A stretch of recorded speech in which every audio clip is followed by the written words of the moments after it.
Greetings from the frontier bivouacs on the plain of Tarkir, where there is nothing more epic than punching a bear.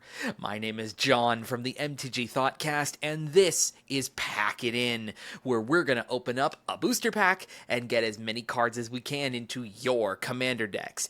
Today, we have ourselves a booster pack of Khans of Tarkir. Here we are, Khans of Tarkir. Khans of Tarkir is a very favorite of mine. It was, I've shared this story on here before that Theros was my original starting block that got me into Magic. So as somebody getting brand new into the game and wanting to build stuff like Standard and play in pre-releases and whatnot, that was Khans of Tarkir for me. Obviously it was like still kind of learning the ropes around the Theros time. But Khans, man, Khans of Tarkir is where we really started to shine. It was real good. Actually, let's pile that right there. I should know how to do this by now. The Khans block in and of itself is a wedge themed set, meaning that the clan leaders and the clans that you could draft and play with from this set is that they were all on the wedge theme. So like two colors that were allies, and then an opposite that was like wedge of the Wooburg circle or whatever. So like the Mardu, the Temur, the Sultai, the Jeskai, and the Abzan. It was really, really cool stuff. So I'm expecting to see some multicolor cards from this pack. But we begin with Naturalize, just a clean, simple, classic one. Naturalize, 1 and a green, destroys target artifact or enchantment. Easy, simple, we love it. War Behemoth, 5 and a white for a 3/6 beast with Morph.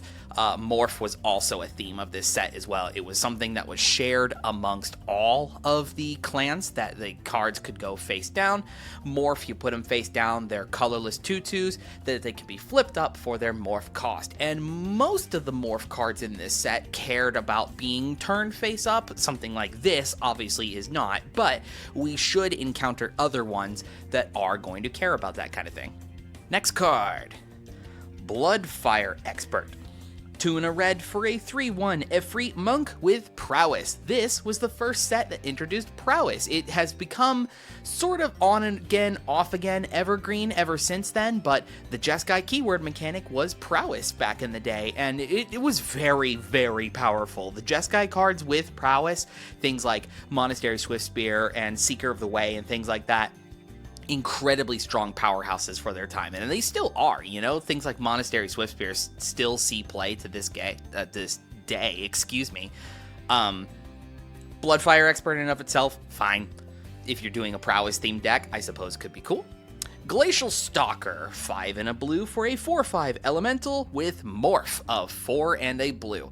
Another vanilla Morph creature, this time in blue. Simple, easy, fun little friend.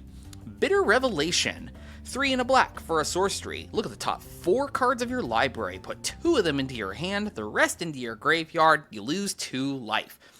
This was coming off of just like Theros and the Read the Bones, which was just as cool as this kind of, but at 1 mana more, you get to go 4 deep, put some things into your graveyard and others into your hand at the cost of 2 life. Delve was a very big part of this set as well, so this kind of effect was very, very practical. I don't know if this is still classed pretty high today for Commander, but it's pretty cool that you can use this. Next up, Embodiment of Spring, a blue mana for a 0/3 elemental for 1 and a green, tap sack, search your library for a basic land, put it on the battlefield tapped, then shuffle. This guy was neat. He was a very good fill out to get going in your draft. Obviously, with this being wedge, you wanted to have access to all the colors that you wanted to. Mostly 2, and then your wedge colors could have been like a splash, but then there's also going to be cards at like common and uncommon that are all 3 colors. So Embodiment of Spring, at the very least, if you were Sultai or Temur, this one was a huge help to be able to get those off colors that you needed, and was an early blocker as well. Mardu Skull Hunter, 1 and a black for a 2/1 human warrior. It enters the battlefield tapped, and raid, when it enters the battlefield, if you attacked with a creature this turn, target opponent discards a card. amazing. This one was so cool. Similarly to Prowess, we had actually just seen Raid come back again in Magic Foundations, and this was the first set that introduced Raid. Raid was the Marduk's key mechanic, is that you essentially wanted to be playing stuff second main phase after you've gone to combat. And very specifically, it's super cool with Raid, you do not have to connect with the creatures to be able to trigger Raid. All it checks for is that you have simply attacked. Super cool. This one was also just a hoser to anybody who was trying to set up into the late game. You got a 1-drop and then a 2-drop. This guy, you could just screw up somebody's day drastically. But how do you get in with Raid? You swing in with things like the Mardu Hateblade, a single white mana for a 1/1 human warrior that for a black mana gains Death Touch until end of turn. No one's going to want to block this on the threat of being able to activate it with Death Touch that then it trades up against something else incredibly higher. So little pieces like these were how you would get your Raid triggers going. You could also get Raid off of stuff like this. Leaping Master, a 1 and a red for a 2/1 human monk that for 2 and a white, it gains flying till end of turn. This was like, there were some shared cards like these here that they were a single color to cast and then had a cool activated ability that was a sort of off color that could be flexed into either of like the clan colors, right? So like Hateblade, going back to him real quick, he's white to cast, black to activate. That fits in Mardu, but that also fits in Abzan if you needed it to. So same with Leaping Master here. Red and white could fit into Mardu, but it also works well for Jeskai. In and of itself, though, it's a fine little guy. No prowess on him, naturally, which does kind of suck, but oh well. Scout the Borders. 2 and a green for a sorcery. Look at the top 5 cards of your library. You may put a creature or land from among them into your hand and the rest into your graveyard. A similar feel to the Bitter Revelations, that while you do get to hopefully get something to your hand, even if this does whiff, this is a put 5 directly into your graveyard at like the floor, or not, I guess not even the floor, the ceiling, I suppose. The other mode of this obviously is you get one of these types of cards into your hand, and then the other ones do get to go into your graveyard, again for Delve, or some of the Reanimator stuff that Abzan was trying to do. It's neat, I like it. Ooh, I'm a big fan of this one. Chief of the Edge. White-black for a 3/2 human warrior that gives other warrior creatures you control +1/+0.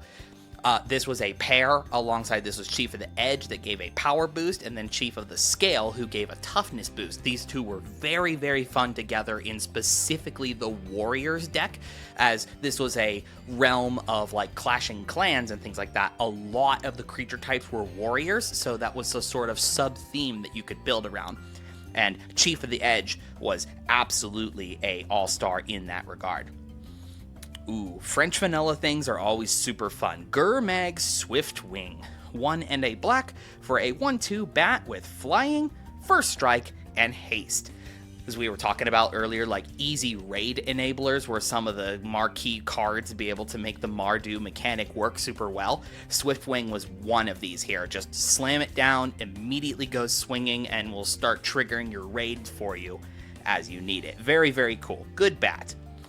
Ooh, one of the standard all-stars from back in its day, Murderous Cut. 4 and a black for an instant with Delve and destroy target creature.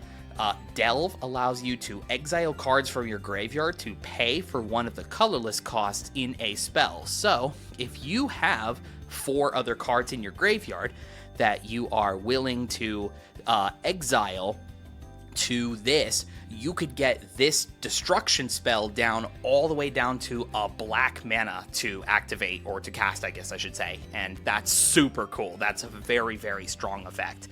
Again, don't know if it still is part of the all-star of commander cards today, but very, very neat all the same. Super cool. We opened a mythic, Anafenza the Foremost. This was the con leader of the Abzan. White, black, green, legendary human soldier is a 4/4. When Anafenza attacks, put a +1/+1 counter on another target tapped creature you control, and if a creature would be put into an opponent's graveyard from anywhere, exile it instead. So just natural power and toughness boost onto your other attackers, and just incidental graveyard hate just out of nowhere. It's super, super cool. Anafenza is very, very neat. And just being white, black, green to get a 4/4 down is pretty cool. I'm a big fan of it. I've never had an Anafenza before. That's super cool. And our last cards is a forest and a ad card. Yep, not even a token. Boo! A very, very all over the place booster pack filled with all kinds of the cool keywords and styles of play that came from this set. As it tends to be when picking for commander's sake, obviously we look at legendary creatures. Anafenza would be a very, very fun Obzon, like making sure your opponent's graveyard stay exiled, +1/+1 counter theme. You know, this was the set that included stuff like Hardened Scales, and we didn't even find any of the cards that had Outlast on them as well, but like +1/+1 counters was a theme for this white, black, green, so Anafenza would be super, super fun for something like that. We talked about Chief of the Edge. If you're playing Warrior Kindred, that is a super really good cheap boost as well to get down to Warriors. Like, even putting that on tokens, 2/1 Warriors is nothing to scoff at. And then outside from that, like, I guess honestly, Bitter Revelation could be super fun to play as well. You know, if you're looking for something to put cards into your hand and fuel into your graveyard, could be a super neat cheap piece to be able to include in some of your decks like that.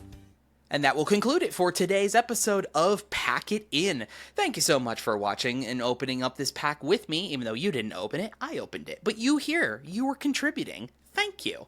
We'll look forward to seeing you again next time for the next booster pack here on Pack It In.